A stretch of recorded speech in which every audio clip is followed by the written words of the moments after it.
AI targeted blackmail. I'm Frank Ahearn. I'm the Blackmail Fixer. So I'm going to talk about AI and blackmail. It's not what most people think. People think, oh, the blackmail is creating all these videos, making themselves appear real. That happens more in romance scams, not in blackmail. And there are blackmailers who are now kind of evolving into this reality that with AI, they can just, target particular individuals. And when I say particular individuals, I mean like high net worth individuals who have like these huge profiles on LinkedIn, public speakers, individuals who, whose reputation is key to their life and their livelihood. So what happens is they'll just use AI, basic AI, to create, DMs or emails, and it appears that you and them have been having these conversations. Sometimes these conversations are very unflattering to you, and if they did get out, it would make you that you're targeting young women for relationships and to pay them, or sometimes targeting young men, by a relationship.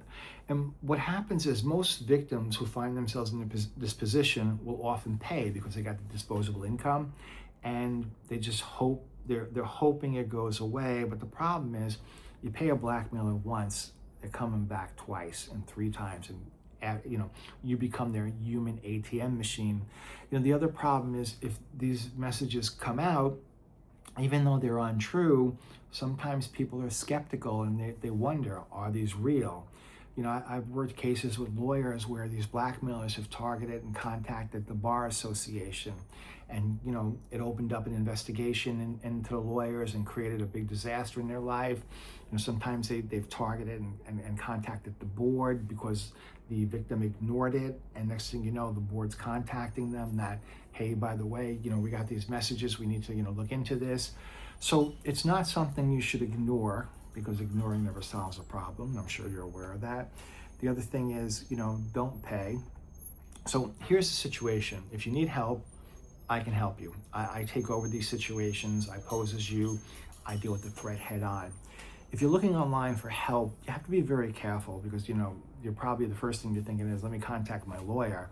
And your lawyer is going to say, don't worry about it. We're going to send them a cease and desist letter, and they're going to stop. They're going to just back off. It's not going to happen. And the problem with the cease and desist letter is the lawyer is putting your name on a letterhead, their letterhead, about you being blackmailed. And what happens if you send that to a blackmailer and they start posting that online? Everybody's going to wonder, what did you do? Did you send compromising photos? So, be very careful about that. The other thing is, if you hire like a private investigator, they're going to be like, hey, we can hunt them down. We're going to track them. We're going to locate them.